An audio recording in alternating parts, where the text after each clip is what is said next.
Bem-vindos a mais um vídeo inspirador. Hoje, vamos mergulhar na sabedoria temporal de Neville Goddard, capturada em uma palestra realizada a 10 de maio de 1963. Goddard explora a fascinante conexão entre Deus e a nossa imaginação, desmistificando o papel dos sonhos na nossa vida. Ele afirma que a Bíblia reconhece apenas uma fonte de sonhos, Deus, e que essa fonte é, na verdade, a nossa imaginação. Com uma perspectiva inovadora, Goddard nos convida a reconhecer a força da nossa mente criativa, mostrando que cada sonho pode ser um meio de revelação e instrução divina. Neste vídeo, vamos entender como podemos aplicar essas ideias no presente imediato para ver resultados concretos na nossa vida. Através de histórias bíblicas como a de José e Salomão, descobriremos a importância dos sonhos intencionais e não intencionais e como a interpretação deles pode nos guiar. Preparem-se para uma reflexão profunda sobre o poder da imaginação e a capacidade que temos de moldar a nossa realidade. Vamos começar. Eu prometo que, se aplicares no presente imediato, verás os resultados. Isto é baseado em sonhos. A Bíblia reconhece apenas uma fonte de sonhos, e essa fonte é Deus. Mas hoje, em 1963, os nossos médicos, os nossos psiquiatras, sabem que a fonte de um sonho é a imaginação, e então dirão: não é Deus, é a imaginação de alguém. Mas eles não sabem que a palavra Deus e imaginação, nas Escrituras, são a mesma coisa. A palavra oleiro é imaginação. A palavra oleiro é Deus. E então, todos concordamos que só existe uma fonte de sonhos, e essa fonte é Deus. Mas, se mudar o nome ajuda, eu sou totalmente a favor, e dizer que é a imaginação humana, bem, sou totalmente a favor disso. Ao identificar Deus com a imaginação humana, fechamos a lacuna entre Deus e o homem, e então partimos daí. A Bíblia está repleta do segredo do sonho e diz-nos que Deus fala ao homem por meio de um sonho e revela-se ao homem numa visão. Agora, existem sonhos intencionais e sonhos não intencionais. A maioria de nós tem sonhos não intencionais. Vamos dormir e sonhamos. Muitos de nós não nos lembramos do sonho. A Bíblia diz-nos que cada sonho tem o seu próprio significado, que Deus instruiu o homem por meio do sonho. Agora, o sonho pode ser contado de uma forma simples, numa linguagem muito clara que não precisa de interpretação. Mas, muitas vezes, o sonho vem na forma de simbolismo, simbólico, e aí precisa do verdadeiro intérprete do sonho. O primeiro grande intérprete de sonhos na Bíblia foi José. Ele passou de escravo a segundo no comando de toda a terra do Egito graças à habilidade de interpretar sonhos. Ele interpretou os sonhos do faraó, e, porque deu a verdadeira interpretação, subiu ao poder sob o faraó. Foi por causa de um sonho que ele foi vendido como escravo, devido ao ciúme dos seus irmãos, pois viu o sol e a lua e 11 estrelas a curvarem-se diante dele. O pai repreendeu-o e disse-lhe: Queres dizer que eu, a tua mãe e os teus irmãos nos curvaremos diante de ti? Ele viu o seu feixe subir até à altura máxima, e todos os outros feixes curvarem-se diante dele. E vocês conhecem a história, acho que todos conhecem a história de José, como ele foi vendido como escravo porque era o sonhador. Eis que este sonhador vem. Ele não só tinha os sonhos, mas também podia interpretá-los.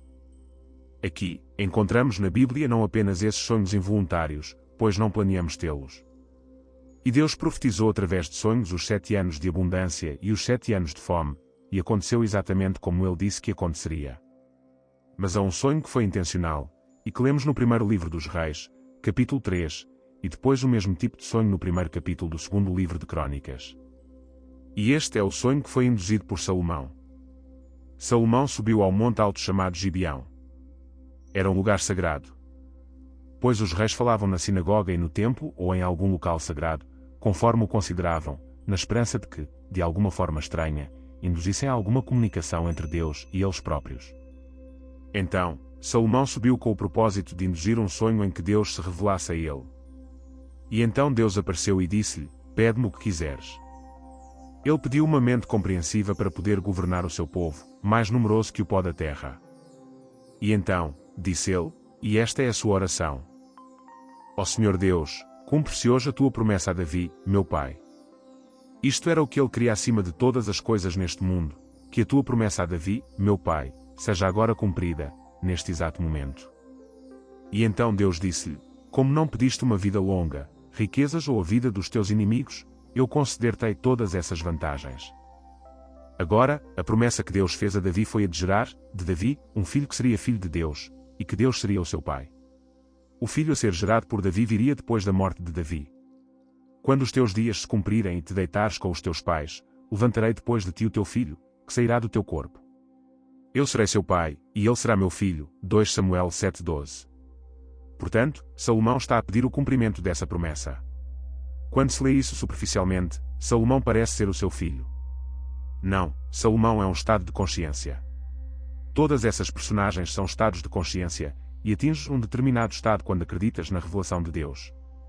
É verdade que, quando Davi morrer, do corpo de Davi, de um corpo morto, sairá um filho que será filho de Deus e Deus será o seu pai. Se isso for verdade, Senhor, esta é a minha oração, ó Senhor, cumpra a tua promessa a Davi, meu pai. Davi é o meu pai. Sim. Eu sou um homem, tu és um homem, Davi é a humanidade. Portanto, aqui estamos nós, todo o vasto mundo da humanidade, que é Davi. E tu e eu não percebemos que estamos mortos. Não temos noção de que isto é morte. Para nós, quando nos despedimos de um amigo num evento, chamamos a isso morte, e isso é morte, mas isto é vida.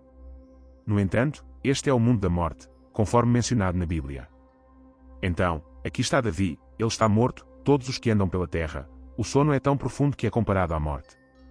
E agora, se a promessa feita a este estado, chamado morte, for verdadeira, cumpra agora, ó Senhor, faz com que, deste estado de morte, pois eu sou parte dele, faça sair de mim aquele que será teu filho. Faz com que ele saia, como prometeste, de Davi. Traz-o para fora e sê o pai deste filho, e que o que sair de mim seja teu filho. E essa foi a tua promessa. Agora, como fez isso? Ele faz isso da mesma maneira que farias para obter sucesso nos negócios, da mesma forma que farias para obter um casamento, ou qualquer outra coisa neste mundo. É a mesma coisa. Pois essa é a promessa de Deus. O sonho intencional pode ser realizado da mesma forma que o sonho não intencional, que ele usa para nos revelar o seu segredo. Agora, nesse livro, ele faz esta declaração: o sonho foi duplicado.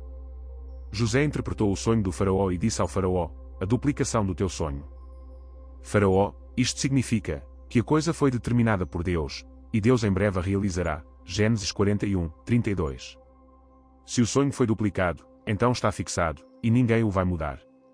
Se o sonho foi duplicado, então está determinado. Ele teve um sonho em que estava ao lado do Nilo, e do Nilo saíram 7 vacas gordas, fortes e saudáveis. Depois, do mesmo rio, o grande Nilo, saíram 7 criaturas magras, emaciadas e de aparência horrível, nunca antes vistas na terra do Egito.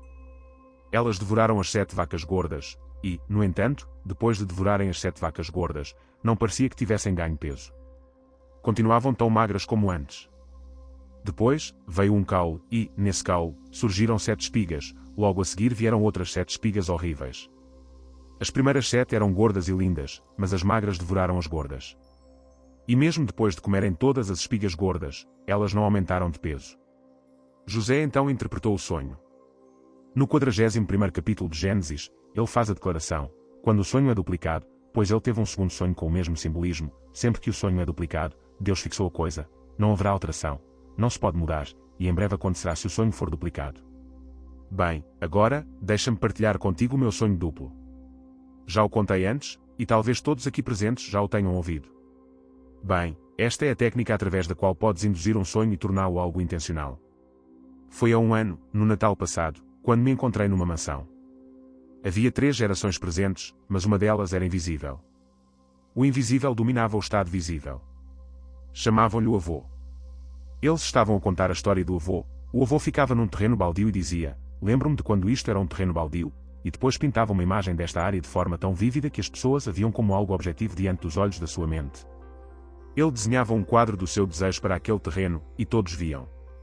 Acordei, a coisa era tão vívida, tão surpreendente. Era um pouco mais de 3 da manhã quando acordei, fui para a minha sala de estar e escrevi tudo detalhadamente numa longa página amarela, exatamente como me foi mostrado na visão.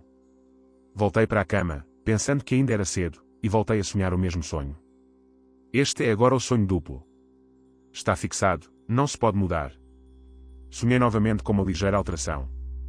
Em vez de ouvi-los contar a história do avô, eu era o avô. Tinha absorvido tão completamente a mensagem do avô que então lhes disse: enquanto estava num terreno baldio, lembro-me de quando isto era um terreno baldio. Então, eu pintaria um quadro do meu desejo para aquele terreno, e desenhá-lo-ia de forma tão vívida que todos o veriam. E esse foi o segredo de Deus para mim: vai e conta ao mundo. No final, o fim é onde começamos. Começamos sempre no fim. Deus leva-te até ao fim, a promessa final de Deus. Agora farei sair do teu corpo, depois que morreres, pois, quando os teus dias forem cumpridos e te deitares com os teus pais, levantarei depois de ti um filho que sairá do teu corpo. Eu serei seu pai e ele será meu filho. Agora, ó Senhor Deus, que a tua promessa feita a Davi, meu pai, seja agora cumprida. Esse foi o seu pedido. Bem, se esse foi o seu pedido, o que faria ele? Pois Deus revelou-me o que devo fazer se quiser uma casa. Não tenho meios para comprar a casa. Ele não me pergunta sobre os meios. Não tenho as qualificações para viver nesse bairro. Ele não pede isso. Eu não tenho isso. Ele não me pergunta isso. Ele simplesmente me diz o que fazer. Bem, o que faço eu? Estás no terreno baldio e vês a cena como haverias se fosse verdade, que ele realizou o sonho do teu futuro. Mas tem de ser agora. Então, vou para o fim, e pensando no fim, vejo-o como veria se fosse verdade. E viver nesse estado, este é agora o sonho intencional, e eu chamo-lhe o sonho de incubação.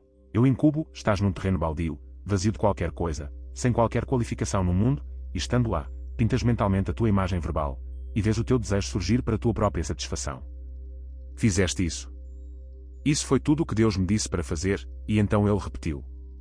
Então, neste versículo 32 do capítulo 41 de Gênesis, ele diz, sempre que o sonho for duplicado, se for duplicado, é a coisa que Deus fixou e em breve acontecerá, se for duplicado. Bem, naquela noite foi duplicado.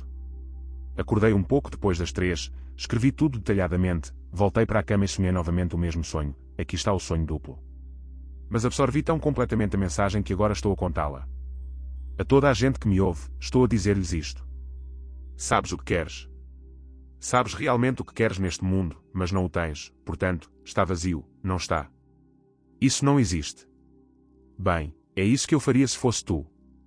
O terreno está vazio, o espaço está vago. Fica de pé agora mesmo. Não estás casado, não é? Sabes que não estás casado e feliz.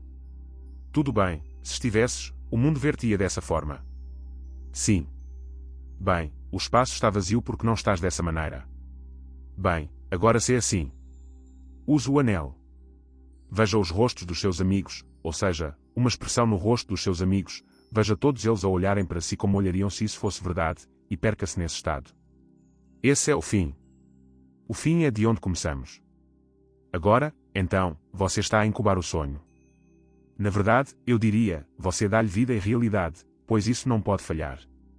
Estou a contar-lhe por experiência própria. O meu sonho naquela noite foi um sonho duplo.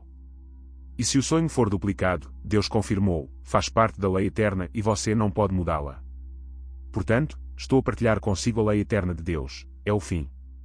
Então eu vou até ao fim de qualquer coisa neste mundo, não importa o que seja, e depois vejo a realização do sonho, porque esse é o fim. O fim é a concretização de tudo. Abro os olhos e volto para um terreno aparentemente vazio, mas para mim não está vazio, eu vi o fim. Tendo visto o fim, sou sustentado por ele e caminho por todas as coisas do mundo apoiado pelo fim. Eu vi, ainda estou a ver, e continuo a ver até que aquilo que vejo e vivo se realize perfeitamente no mundo. Esta é a história do sonho. Mas pedimos o sonho mais grandioso. Como muitos de vocês me disseram, Neville, eu daria qualquer coisa neste mundo, e você deveria dar tudo no mundo, não apenas qualquer coisa, mas tudo, para o cumprimento da promessa de Deus ao homem. Quando você morrer, e isso é a morte, e entrar nela, eu ressuscitarei de si, do seu cadáver, o meu filho. Ele sairá do seu corpo, mas é meu filho, eu serei o pai dele. Consegue imaginar algo que o homem mais sábio que já existiu desejasse mais do que isso? Bem, Salomão foi chamado o mais sábio de todos os homens. Esse foi o seu pedido exemplar. E quando ele se apresentou perante Deus e Deus disse, pede-me o que quiseres, qualquer coisa, esse foi o seu pedido, ó Senhor Deus, ó Jeová Elohim, que a tua promessa a David, meu pai, seja agora cumprida, isso é o que eu quero. Não é um homem chamado Salomão, é o estado de consciência que o homem atinge quando deseja realmente isso mais do que qualquer outra coisa no mundo. Quando ele quer isso mais do que qualquer coisa no mundo, ele é Salomão. Ele está nesse ponto, naquele estado de consciência, em que está profundamente focado na sua alma, pedindo, em vez de pedir uma extensão da vida neste mundo de morte. Ele não pediu uma vida longa. Ele não pediu riquezas. Ele não pediu a morte dos seus inimigos. Todas essas coisas foram-lhe dadas, mas ele não as pediu.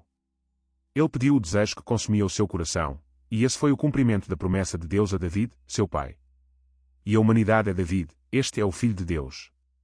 E deste Filho, ele traz um Filho real, o Espírito que é um com o Pai. Porque Deus é Espírito, e aqueles que o adoram, adoram-no em espírito e em verdade. Então, ele retira deste corpo em decomposição e moribundo aquilo que não pode morrer, o seu eu imortal. Ele traz isso à tona e você é um com Deus. E então você vê o símbolo da criança, provando que ele se entregou a si, porque ele toma todo o vasto mundo da humanidade e coloca-o num único filho, simbolizando toda a humanidade num único filho. Agora, para tornar isso prático, se você não tem esse desejo profundo no coração, eu sei que nesta plateia há alguns de vocês que me disseram, nas suas orações, lembre-se de mim nessa esperança, quero isso mais do que qualquer coisa neste mundo, e, portanto, há nesta plateia, esta noite, alguns que me pediram isso. Mas a maioria gostaria de ter mais confortos deste mundo. E não há problema nisso. Não importa o que seja, a técnica é a mesma. Neville, vá e diga-lhes para irem até ao fim. Vá até ao fim. Qual seria o fim se agora você fosse o homem que quer ser, agora a mulher que quer ser? Como veria o mundo? Esse é o fim. Então, agora, veja-o exatamente como veria se fosse verdade. E isso é sonhar intencionalmente. Num dos meus livros, chamo a isso pensar a partir do fim em vez de pensar no fim. Quando penso a partir do fim, estou nele, e todo o vasto mundo reflete esse fim. Se estou a pensar no fim, onde estou eu quando penso nele? Pois onde estou é o que vou ressuscitar, o que estou a realizar. Assim, o estado chamado Salomão coloca-se no fim, onde Deus lhe concedeu a promessa feita ao seu pai David. Assim, todos entram no estado chamado Salomão, e lá ele traz à tona a promessa de Deus. Em algum momento ao longo do caminho, todos terão de entrar nesse estado. Poderia muito bem entrar nesse estado esta noite, porque em algum lugar, você vê ali as colinas, o gergelim era gergelim, o milho era milho, o silêncio e a escuridão sabiam. Assim nasce o destino de um homem. Está a dizer-me que o meu destino nasce dessa maneira? Sim. E o silêncio e a escuridão sabiam disso? Sim. Bem, agora vou pegar no silêncio e na escuridão e manipulá-los, ninguém sabe disso. E vou como Salomão, permanecerei no silêncio e na escuridão, e pedirei, no fundo da minha alma, que me seja concedida a promessa feita ao meu pai David. Pois a maturidade chega ao indivíduo quando este se torna o pai do seu próprio pai. Aqui está David, todo o vasto mundo do homem, e então, de repente, dele surge algo que é filho de Deus. E o filho de Deus transforma-se porque ele é um com o seu pai, e o que acham do Cristo? De quem é filho? Eles, sem saber, disseram, ora, de David, filho de David. Então porque David, em espírito, o chama de Senhor. Porque ele o chamou de meu pai. Se ele o chama de meu pai, como pode ele ser filho de David? E ninguém lhe fez outra pergunta, Mateus 22,42. Aquele que é filho de David torna-se pai de David. É aí que a maturidade chega ao homem. Então, esta noite, se eu pudesse ajudá-lo a construir essa imagem, imagine que poderia contar-me amanhã o que aconteceu consigo, imagine. Esse é o fim. Poderia contar-me depois do evento, não poderia. Não pode contar-me antes do evento, isso é apenas uma esperança. Então ele está a pedir, conceda-me esta noite, agora, a promessa que fizeste ao meu pai David. Faz isso agora. Bem, agora, se isso acontecesse consigo esta noite, quando nos encontrarmos na próxima terça-feira, ou no intervalo, ou depois, a primeira coisa que me diria seria que isso aconteceu consigo. Não me dirias que o viste e que ele te chamou de Adonai, chamou-te de meu pai, meu Senhor, a rocha da minha salvação. Mal podias esperar para me contar. Não irias esperar até terça-feira, ligarias-me amanhã no teu telefone. Procurarias uma audiência imediatamente. Quer eu tivesse 1000 pessoas para ver ou não, não conseguirias conter-te. Bem, como seria o sentimento se isso fosse verdade? Pois bem, faz isso. Foi exatamente isso que Salomão, o estado chamado Salomão, fez. Por outras palavras, foi um sonho intencional, não acidental. Nos sonhos não intencionais, ele fala comigo todas as noites. Todos somos mestres a interpretar mal os sonhos quando são simbólicos. Se for uma declaração simples e direta, como quando eu estava no exército e pedi a minha dispensa honrosa, foi uma declaração clara, sem confusão. A voz falou comigo numa linguagem clara e direta que ninguém precisou interpretar para mim, o que fiz, fiz. Não faças nada. E depois ele acrescentou, mostrando-me os meus documentos de dispensa, onde a mão escreveu aprovado quando, horas antes, tinha escrito reprovado. Portanto, aqui, no meu pedido de dispensa, o coronel escreveu reprovado. Nessa noite, numa simples mensagem direta, sem necessidade de qualquer interpretação, o mesmo pedido apareceu diante dos meus olhos, às 4 da manhã, e uma mão, daqui para baixo, riscou a palavra reprovado e escreveu aprovado. Bem, Para deixar tudo muito simples e claro, a voz falou comigo e disse: o que fiz, fiz. Não faças nada. Acordei, eram 4 horas, não fiz nada. E a mesma pessoa que tinha reprovado o pedido foi quem o aprovou 9 dias depois. Isso é comunicação direta. É simples. Mas, quando se trata de algo simbólico, como por exemplo o porquinho, onde, de repente, me encontrei num sonho, numa enorme área onde todas as plantas estavam expostas e era hora de fechar, vi um porquinho. Sendo misericordioso no momento, peguei no porquinho e tentei dar-lhe alguma comida e proteção. Fiz o melhor que pude com todas as folhas, arbustos e coisas ao redor, todas as flores. Achei que, pelo menos, se ele não quisesse como alimento, se ficasse com fome suficiente, acabaria por comê-las. Peguei nas flores e folhas e coloquei o porquinho numa mesa com cerca de 1,5 metro de altura. Depois, a cena mudou e estou num enorme supermercado. No supermercado, com tudo exposto, olho para baixo e vejo o porco. Não era um porquinho, como tinha encontrado momentos antes, agora era um porco alto e esguio, muito magro e alto. Ou seja, tinha crescido nesse intervalo, mas não estava bem alimentado. Sabia que deveria ter sido melhor alimentado e comecei a preparar uma refeição. O meu irmão Vitor disse: o que estás a fazer? Eu disse: vou alimentar o meu porco. Então, ele pegou num molho branco grosso e adicionou à minha refeição, e eu comecei a misturá-lo porque pensei que isso lhe daria mais substância, muito melhor do que uma simples refeição com água. Depois pedi à minha filha para ir buscar alguns biscoitos. Ela disse: o que vou usar como dinheiro, papá? Eu disse: tudo isto nos pertence. Não precisas de dinheiro aqui, tudo é nosso, é só ir e pegar. Então havia uma enorme pirâmide, e ela tirou da base da pirâmide um pacote de biscoitos, deslocando o equilíbrio, e tudo desmoronou, revelando uma pequena vela de cerca de 10 ou 12 centímetros de altura, e a vela estava acesa. Eu disse-lhe: esta é a minha vela. Nunca mais deverá ser coberta na eternidade. Agora está acesa e ficará acesa para sempre. As palavras de Job e as palavras de Provérbios passaram rapidamente pela minha cabeça. Quando a tua vela brilha sobre a minha cabeça, pela tua luz atravessa as trevas. Job 29:3, Provérbios 20:27. Então, ali estava ela acesa. Mas eu não conhecia o simbolismo. Aqui estava o porco. Então Deus falou comigo nessa noite, não diretamente como fez quando eu estava no exército. Aquilo não era um símbolo no exército. Isso confortou-me completamente. Não pedi a ninguém para fazer nada nos 9 dias que se seguiram. Eu sabia que iria sair. Mas tudo isto é simbolismo. E o que é este porquinho, pois dominou toda a cena? Aqui estava um porquinho, no final do dia. Eu encontrei-o, aconcheguei-o e coloquei flores e folhas ao seu redor. E depois, a cena mudou do ambiente de exposição de plantas para um enorme supermercado, e aqui estava o porco, mas agora ele era um sujeito alto e esguio. Sem a ajuda da linguagem do simbolismo, eu estaria perdido, porque, até aquele momento, a menos que o tivesse esquecido completamente, nunca associei Cristo a um porco. Um cordeiro, sim. Sempre pensei num cordeirinho. Ele é o cordeiro sacrificial, o cordeiro pascal. Já tinha ouvido falar de outras coisas, mas nunca disto, do peixe, sim. Pode-se fazer um acróstico e soltar a palavra Cristo, e trata-se de peixes. E então, sim, mas nunca um porco.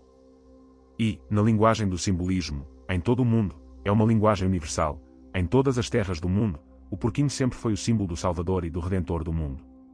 Bem, eu encontrei-o. Eu encontrei este porquinho quando descobri a criatividade da minha imaginação. Então, imaginei um determinado estado, perdi-me nele e, com o tempo, ele tornou-se um facto. Ele pegou em todas as coisas do mundo e moldou-as para produzir o que eu estava imaginando. Então eu encontrei-o. Mas, no intervalo entre a descoberta de que Cristo era a minha própria e maravilhosa imaginação humana e aquele momento, eu havia deixado de alimentá-lo adequadamente.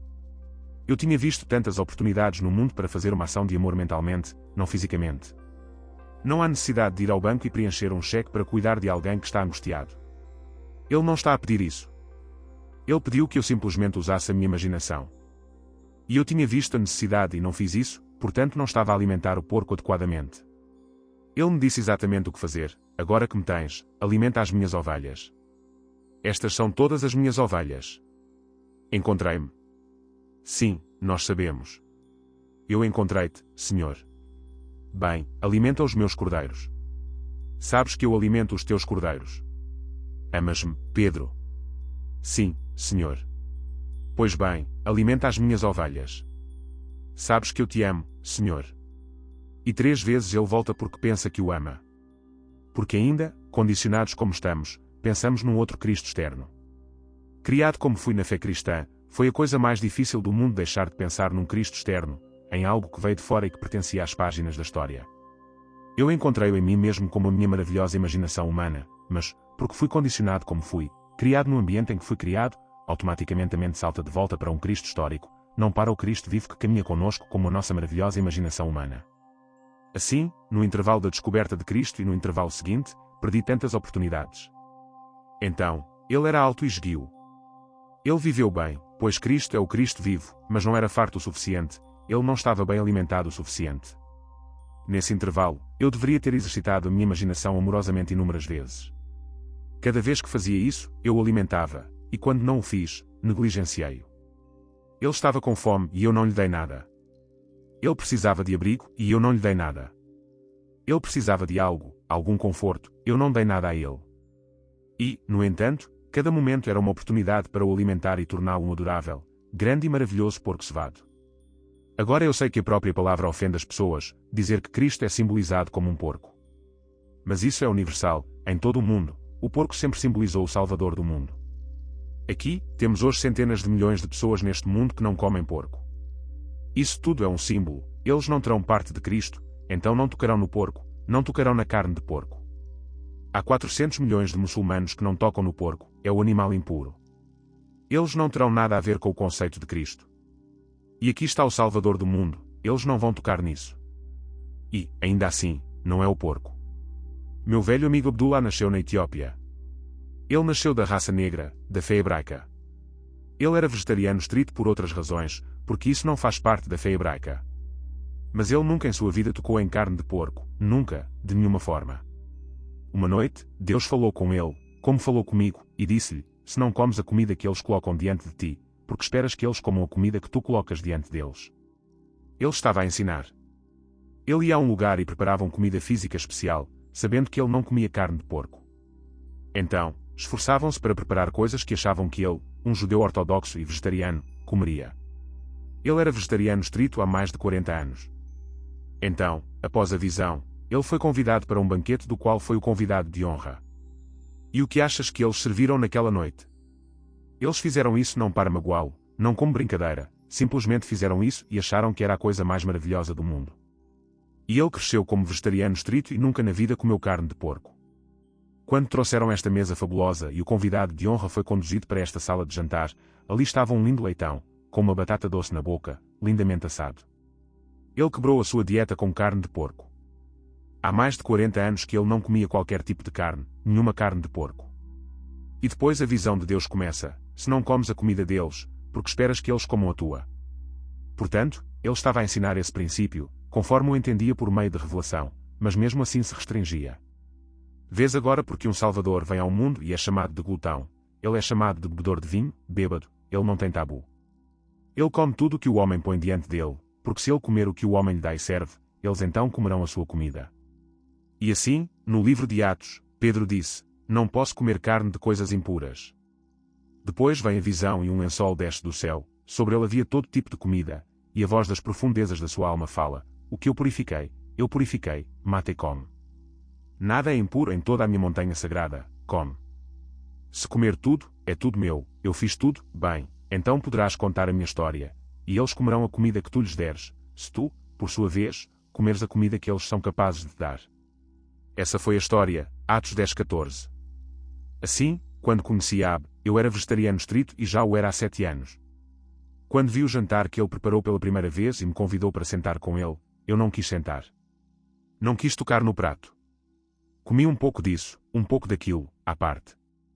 Ele começou com 3 ou 4 doses enormes de riz, em seguida, essa enorme quantidade de comida, que ele regou com muitas garrafas de porter, uma boa e forte, se não conheces porter, é forte como cerveja. Mas muitas garrafas serviam para beber.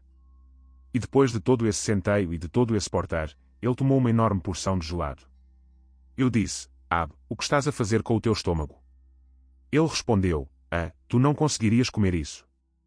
Perguntei porquê. Porque tu tens resistência. Isso envenenaria-te. E assim, não envenenou a abadesa a última vez que vi Ab, ele tinha mais de 100 anos. Disseram-me que ele voltou para a Etiópia para deixar a roupa que tinha trazido de lá 100 anos antes.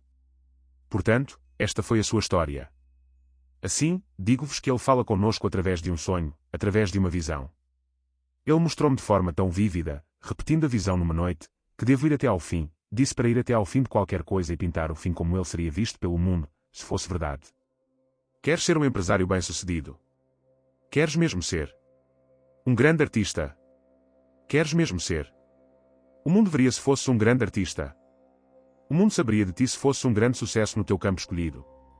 Vai até ao fim e deixa que todo o vasto mundo veja isso, ou aquela parte do mundo que veria se fosse verdade. Não treme, vai até ao fim. Permanece no fim e vê o fim. Então, ao vê-lo, sente a emoção que é tua porque é verdadeira. Pinta-o como o avô fez. Quando abrires os olhos, aparentemente estarás de volta aqui, e o terreno ainda estará vazio. Esqueceste disso.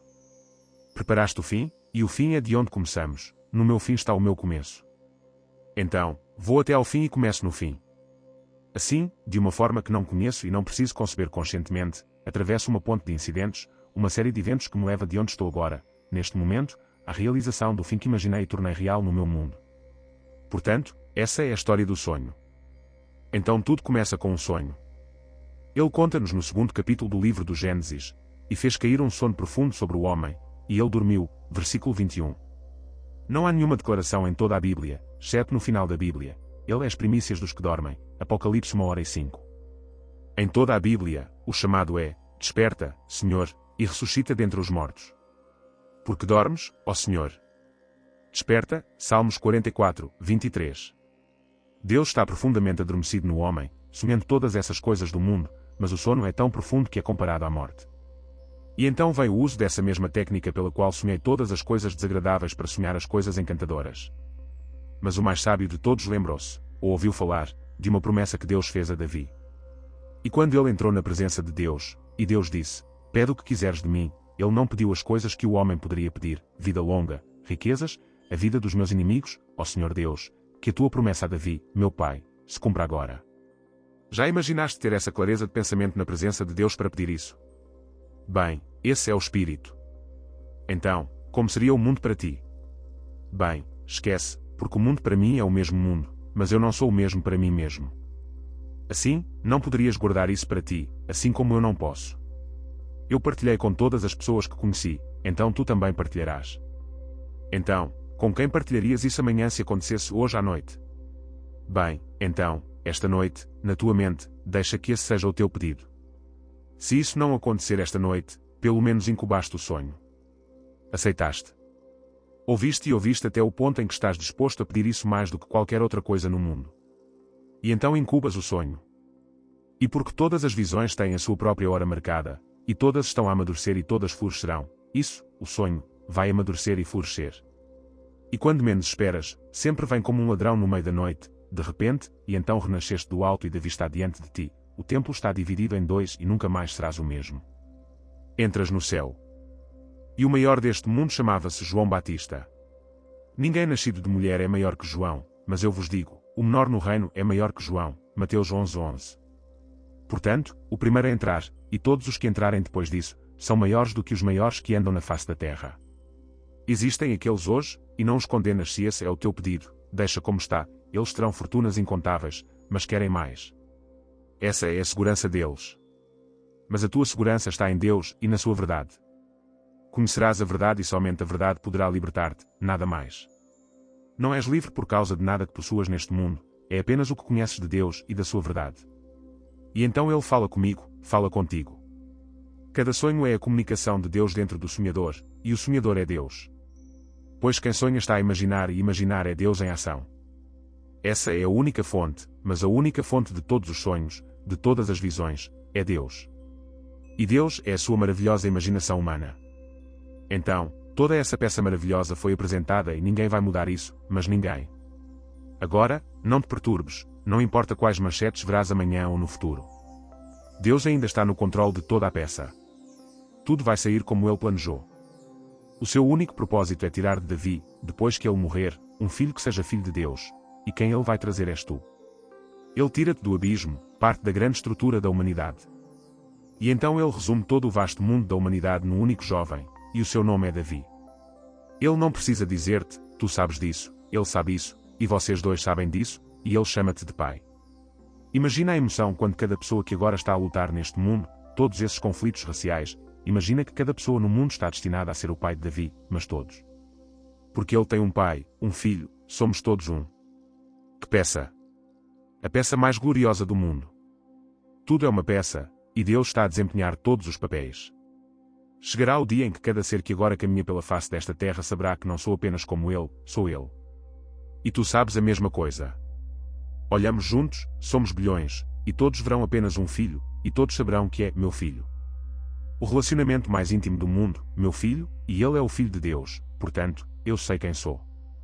Se meu filho é o filho de Deus, não preciso perguntar a ninguém neste mundo, quem sou eu? Ele faz a pergunta, quem as pessoas dizem que eu sou? Eles responderam, alguns dizem que é João Batista, que voltou, outros dizem que és Elias, outros dizem que é Jeremias, outros dizem que és um dos profetas da antiguidade. Mas quem dizeis que eu sou? Tu és o Cristo, o Filho do Deus vivo. A carne e o sangue não vos poderiam dizer isto, mas meu Pai, que está nos céus, vos-o revelou. Mateus 16:13. Nenhum homem no mundo pode dizer isso.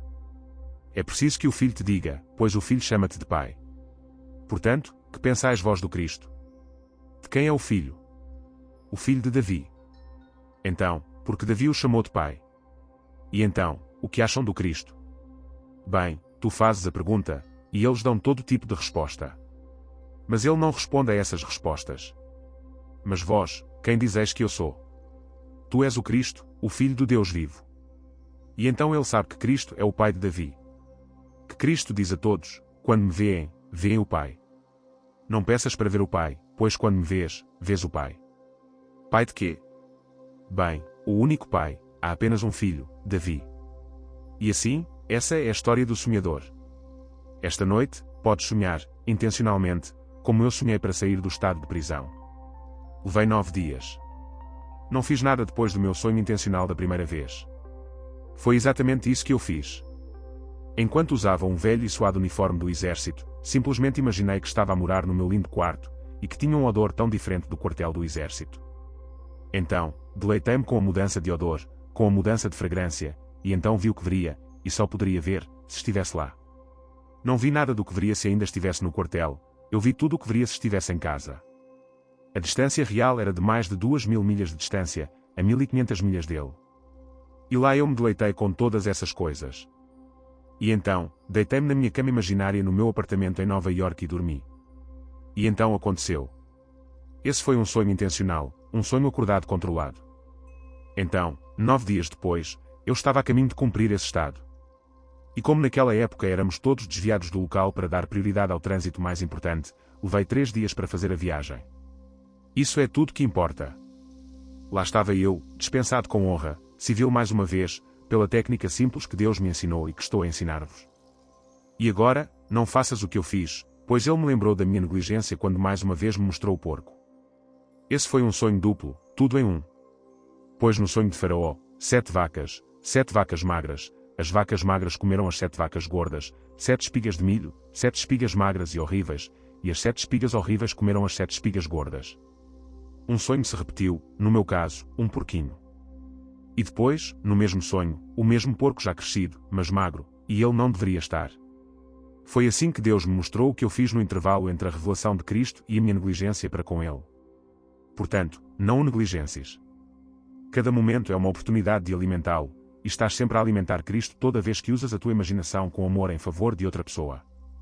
Agora vamos alimentá-lo.